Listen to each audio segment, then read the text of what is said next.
E no Cara a Cara de hoje, eu tô muito feliz por receber ele, que eu digo realmente que é uma figurinha rara, viu, gente? Ele ingressou na Faculdade de Comunicação aos 20 anos por gostar de escrever e produzir anúncios impressos e comerciais de TV. Com o diploma em mãos, fez vários poemas, crônicas e contos que foram publicados em veículos regionais e até nacionais.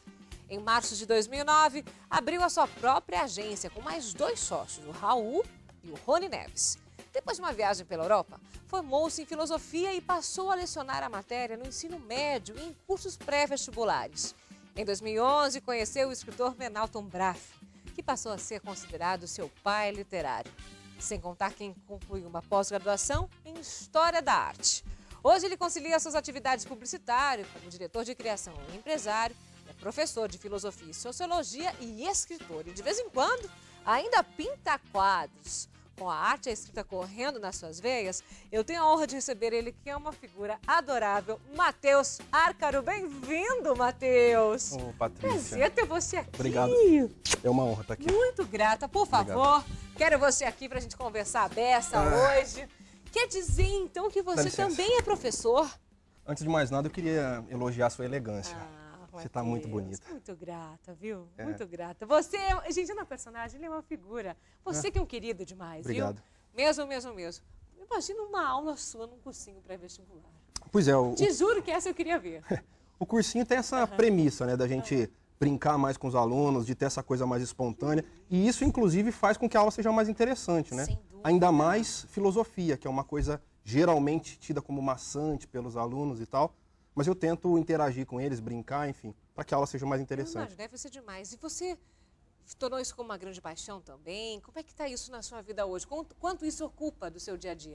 Pois é, eu estou tendo que conciliar agora a minha carreira de publicitário, como você mesmo disse, lá na Abelha Rainha, como diretor de criação e empresário, claro que não é uma coisa fácil, e dou as minhas aulas 3 vezes por semana, em cursos pré-vestibulares e aulas particulares também. Eu leciono filosofia e sociologia. Legal, e nesse meio tempo ainda arrumo um tempo para escrever. Não, e pintar, que eu ainda vou chegar lá, que eu quero saber tudo isso, nesses passos todos. Agora, Matheus, você tem uma... Você é diferenciado mesmo, não estou falando isso porque você está aqui na minha frente. Suas peças, o seu tom, de jeito algum, o seu tom, o jeito que você escreve, o jeito que você se coloca, com a língua em geral, com o português, o que você fala. Isso tudo veio de onde? Você leu muito, você teve muitas inspirações, você colocou agora, aqui numa fase da sua vida, seu pai literário, Menalton Braff. Mas antes, quem realmente te mostrou que as palavras, né, que a leitura realmente é o grande caminho? É interessante você tocar nesse ponto, Patrícia, porque eu estudei a vida inteira em escola pública. Bacana. É uma coisa que, assim, eu me orgulho bastante.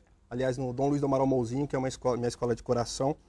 E em Ribeirão Preto. Em Ribeirão Preto, isso.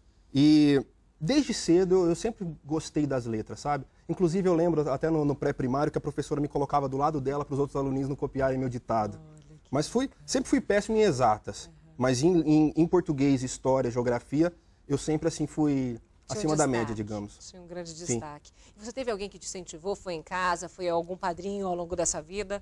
No terceiro colegial, eu me lembro muito bem de uma professora chamada Denise, assim, que ela me apresentou o mundo das letras de uma maneira diferente, com um pouco mais de profundidade. E aí eu comecei a me apaixonar por aquilo. Comecei a escrever os primeiros poemas, imaturos, evidentemente. E novo, né, você? Novo, eu tinha 16, 17 anos, emocional, né? Uma loucura, né? E aí depois depois que eu saí do colegial, eu não sabia direito o que fazer, gostava já de escrever. Vou fazer publicidade. Foi bem assim? Esse negócio sabe aquela coisa que passa na televisão, no intervalo, para incomodar as pessoas? Sabe o que é? Aí eu vou escrever uns comerciais legais. Evidentemente, a vida não se mostrou bem diferente do que é no sonho, né? Sem dúvida. Mas, ainda assim, continuo escrevendo meus comerciais, meus anúncios, etc. Teve um que você considera que foi a grande ideia? Algumas campanhas que a gente fez para o Savana, para Pereira Alvim, que inclusive a gente tem com uma campanha institucional agora no ar. Está no simples ou está no elaborado? Depende muito do cliente, né? Algumas coisas que a agência faz, evidentemente, não são aprovadas pela linguagem do cliente, etc. Mas a gente sempre preza pela elaboração. Mas vocês têm um diferencial, né? Uma coisa que vocês da Abelha colocam isso até como um norte, né? Vocês são diferentes, Matheus. É um posicionamento mesmo da Abelha. Isso é realmente da união, você com mais os seus 2 sócios? De ser hoje estou eu e o Rony só, né? Hoje só você e o Rony. O Raul foi para outra agência. E o cerne da agência é justamente esse, a ousadia e a criatividade, né? junto com a inovação. Esses 3 pilares fazem com que a Abelha Rainha seja hoje reconhecida no mercado como uma agência de criatividade, de ousadia, etc. E temos galgado alguns degraus importantes, né? Que bacana. Agora, e essa história da escrita? Você, Pois é. quando começou lá, perdão, a escrever, tinha vergonha de apresentar seus poemas? Tinha. Ou era uma forma até da paquera? Como é que isso Não, foi, sim, eu Matheus? sempre fui muito tímido, Patrícia. Você pode perceber aqui agora, né? Que eu estou bem retraído. Na verdade, eu escrevia minhas coisas, guardava para mim. Só que essa mesma professora, Denise, em determinada altura, viu, ó, tem alguma qualidade nesses textos, sabe? E aí eu comecei a me dedicar mais, me dedicar. E aí, em 2011, quando eu fiz a primeira oficina com o Menalton Braff, eu mostrei alguns contos que eu tinha, e ele falou, esse menino tem futuro, esse menino é bom. E aí eu comecei, nossa, eu recebi um elogio do Menalton, né? Para tudo. Ganhador de vários prêmios, Jabuti, inclusive, né? E aí eu comecei a me dedicar, fiz essa coletânea de contos, são 22 contos no meu livro que a gente vai falar, né? E tem o aval dele, que ele prefaciou o meu livro, né? Então foi aí que você falou, pera, quero me dedicar e quero ter o primeiro livro. Sim, Foi esse momento? Exatamente. Uau! E Em quanto 2011. tempo isso demorou para a concepção, elaboração, até para o lançamento agora em outubro? De 2011 até no final de 2013, ou seja, foram 2 anos. Evidentemente que eu escrevi muito mais contos do que os que estão no livro. Certo, claro. Né? E a gente fez uma seleção e eu escolhi esses 22 para comporem o meu livro, que é o Violeta Eles Velha e são Outras Flores. Violeta Velha E Outras Eu Flores. amei esse nome. Eles são baseados em fatos que você viveu, que alguém viveu, que a sua imaginação te trouxe. É uma pergunta interessante porque sempre tem essa discussão em relação à literatura, né? Sobre a realidade e a ficção. Qual é o limite? E o conto, principalmente. Qual é o né? limite que separa essas duas coisas, né? E, na verdade, eu digo que sempre que nenhum escritor parte do zero. É evidente que a experiência dele vai influenciar na sua escrita. Mas transpor simplesmente, isso o jornalista faz. O escritor ficcionaliza aquilo. E aí a diferença entre jornalismo e arte, jornalismo e literatura, né? Que bacana. E como é que está isso dentro do seu coração? Assim, está pulsando forte? Você acredita que esse é o primeiro de muitos, que é um caminho agora para o Matheus, para a maturidade do Matheus também? Assim, eu tinha um sonho de lançar o meu primeiro livro até os 30 anos. Bacana. Eu pus isso como meta e consegui. E executou. Estou lançando antes de fazer 31. Já tem um romance pronto, que aliás está passando pelo aval de um crítico literário lá do Rio Grande do Sul. Que legal, Matheus. O Paulo Bentancourt, que aliás leu esse livro também e analisou, enfim. E estou com um livro de poemas também. Então está tudo acontecendo ao mesmo tempo. Junto mesmo, ou seja, virou totalmente parte do Matheus. Sim, claro. Não dá para dissociar, assim, né? Tá no sangue, né? E a pintura nisso tudo? A pintura é mais um hobby, né, na verdade. De vez em quando eu pinto. Eu vejo que você tem uma facilidade gráfica eu gosto de meio pintar. supernatural. Principalmente as obras mais expressionistas, o traço mais solto, enfim. Eu gosto bastante, mas eu não me considero um artista plástico, longe disso. Certo. Eu exibo de vez em quando minhas obras, tenho lá meu site, mas não me considero artista. Hoje eu me considero um escritor em início de carreira.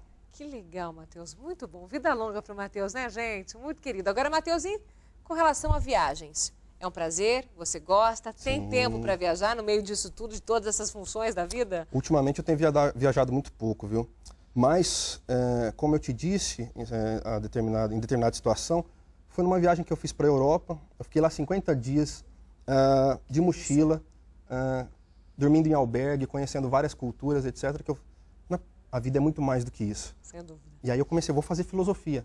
Por causa disso que eu comecei a fazer filosofia, sabe? Tem algum lugar que você gostaria de visitar que você não visitou ainda? A Grécia, né? O berço da filosofia. Eu preciso... Você conhece a Grécia? Maravilhoso, maravilhoso. Em especial Santorini. É realmente incrível. Mas embora eu não tenha viajado fisicamente, eu tenho viajado literariamente, né? Através da literatura, né? Da filosofia. Que é uma maneira de se viajar sem sair do lugar, né? Sem dúvida. Já dizia Sócrates.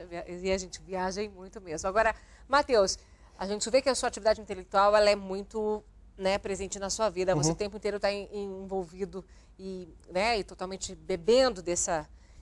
E numa atividade esportiva, como é que o Matheus se sai? Pois é. Quando eu era criança, eu até jogava meu futebol, sabe? Joguei no Botafogo e tudo mais, mas agora é só brincadeira, né? Agora é só brincadeira. Só, de vez em quando a gente bate uma bolinha lá, mas nada muito sério.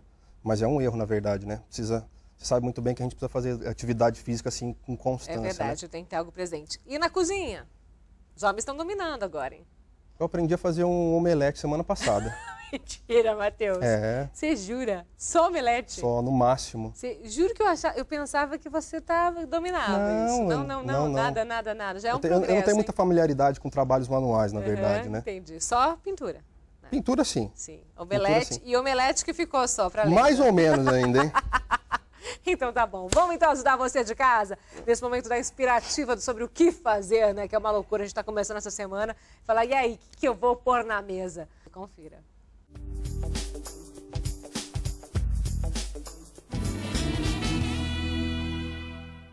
Chegou a hora do almoço, e agora? Vou receber uma visita e não sei o que eu vou fazer. Em casa só tem uma banana. Vamos transformar isso num prato muito legal e muito requintado com você.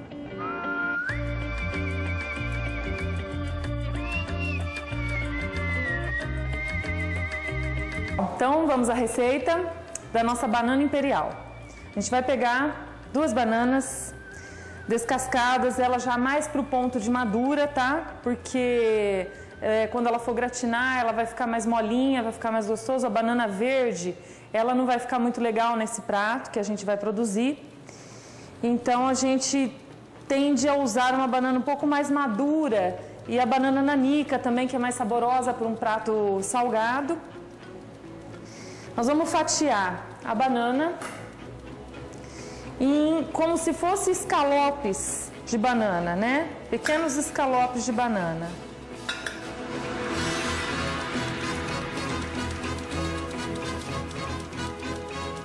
Nós vamos enrolar essas bananas com fatias de mussarela e envolver com o presunto.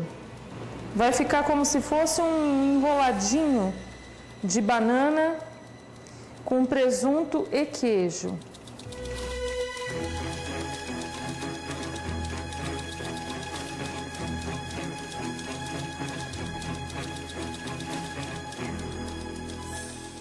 Bom, pessoal, depois da montagem da banana, a próxima etapa é a gente produzir o nosso creme à base de queijo. Um creme também muito simples, muito tranquilo de fazer, mas que vai dar um sabor especial nessa nossa banana.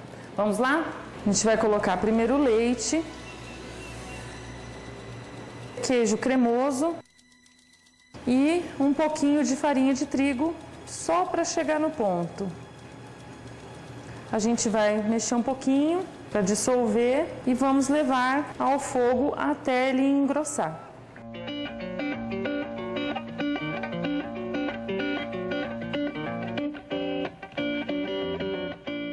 Para finalizar agora o nosso prato, o creme à base de queijo já está pronto, bem suave, a gente não colocou tempero mesmo, porque é um creme bem suave.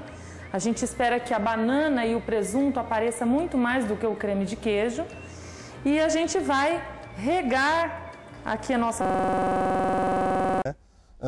E essa coisa da maquiagem que também muitas mulheres aderiram sem saber o real conceito disso, né? E fica uma coisa muito vazia. Você sabe que eu ia fazer o meu trabalho de pós-graduação justamente nisso, em como o conceito do adorno de indústria cultural foi transferido para a internet.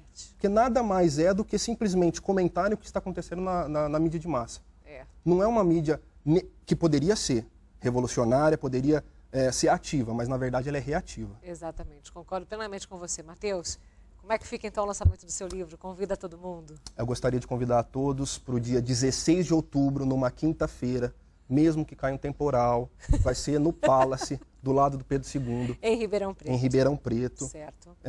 Violeta Velha e Outras Flores, uma coleção de 22 contos escolhidos com muito carinho. Uau, que delícia. Então, todo mundo a partir de que horas? A partir das 7h30. Das 7h30. Todo mundo convidado. E depois, como é que as pessoas podem ter acesso também a essa obra? Então, quem não puder ir, enfim, quem não estiver aqui em Ribeirão, pode acessar o site da editora. Aliás, eu gostaria muito de fazer um agradecimento aqui ao Eduardo Lacerda, o editor que apostou nesse primeiro trabalho meu, né? E a editora Patuá, assim, uma editora que aposta realmente nos novos talentos, né? É verdade. Então, quem quiser adquirir o livro, está à venda no site da editora, é editorapatuá.com.br. Mas só a partir... Só a partir de outubro. Do lançamento. Aliás, claro. ele está em pré-venda já, tá? Quem quiser já comprar, mas vai recebê-lo depois do dia 16 de outubro. Maravilha. Matheus, vamos, por causa dessa propaganda eleitoral, meu programa ficou menor. Tudo bem. Tudo, mas eu quero um selfie aqui com você, pode ser? Claro. Vamos lá? Vem cá. Eu e você e eu. 3, 2, 1. amo, muito grata. Beijo, vida longa. Queridíssimo, gente, Matheus Arcaro, viu? Dá um Google no nome dele. Obrigada. Amanhã linda semana, tá? Tchau. Beijo, gente. A gente se vê amanhã. Vida longa. Sejam felizes. Tchau, tchau.